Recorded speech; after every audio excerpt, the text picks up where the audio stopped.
Hydrocarbon हम कहते किसे हैं? संतृप्त हाइड्रोकार्बन कहते हैं यदि कार्बन परमाणुओं के बीच एकल बंधन बनता है। कौन सा बंधन? एकल बंधन बनता है, तो उसी को हम क्या कहते हैं? संतृप्त हाइड्रोकार्बन कहते हैं। ठीक है, हम इससे पहले पढ़े थे कि संतृप्त हाइड्रोकार्बन के दो रूप होते हैं। कितने रूप?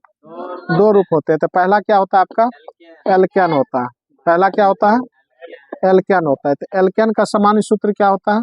CnH2n प्लस 2 होता है। ठीक है, दूसरा क्या होता है आपका? एल्किल होता है। दूसरा क्या होगा? एल्किल होता है। तो एल्किल का सामान्य सूत्र होता है CnH2n प्लस 1। हला नहीं करना है।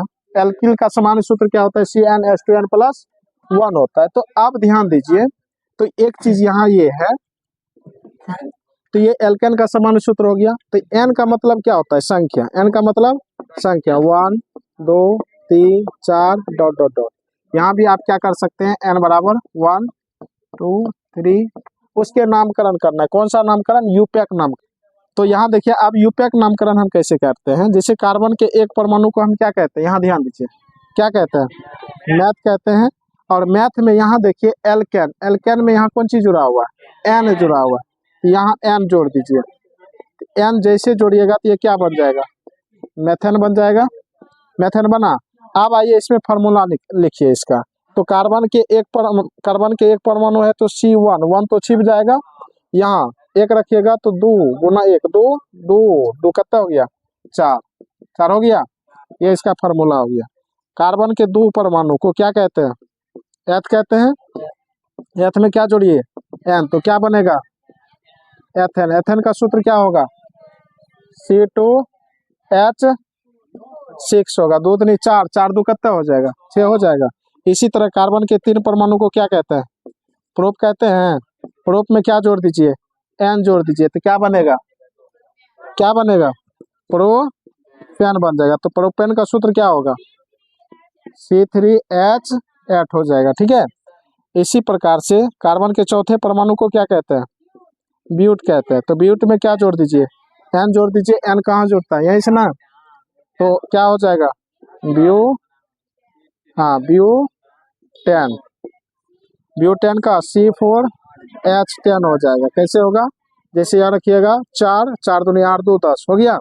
तो ये हुआ आपका एल्केन परमाणु का सदस्य का नाम। इसी प्रकार से आप आगे इसको निकाल सकते हैं। तो अब आइए, अब हम जानने जा रहे हैं एल्किल के लिए। किसके लिए? एल्किल के लिए। तो एल्किल का सामान्य सूत्र क्या होता है? CnH2n प्लस 1 होता है। तो अब पूछा जाएगा कि एल्किल किसे कहते हैं? जैसे आप पढ़े होंगे मैथ में, A² plus BX plus C बराबर 0 के रूप को आप क्या कहते हैं? द्विघात समीकरण। उसी तरह से CnH2n प्लस 1 के रूप को ही हम क्या कहते हैं? एल्किल कहते हैं। क्या कहते हैं? एल्किल कहते हैं, या एल्किल का सामान्य सूत्र हो गया। अब इसी तरह से हम इसका यूपैक नामकरण करेंगे। कौन सा नामकरण? यूपैक। अब आइए, जैसे कार्बन के एक परमाणु को हम क्या कहते हैं? मैथ कहते हैं। मैथ।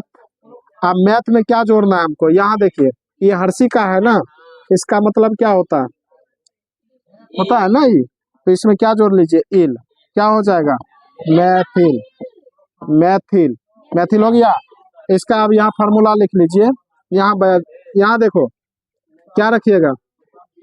1 रखे है ना, तो 1 यहाँ कितना? 2 1 कितना हो जाएगा? हो गया। इसी तरह कार्बन के दो परमाणु को हम क्या कहते हैं? एथ कहते हैं। इसमें इल जोड़ दीजिए, क्या बन जाएगा? एथिल बन जाएगा। क्या बन जाएगा?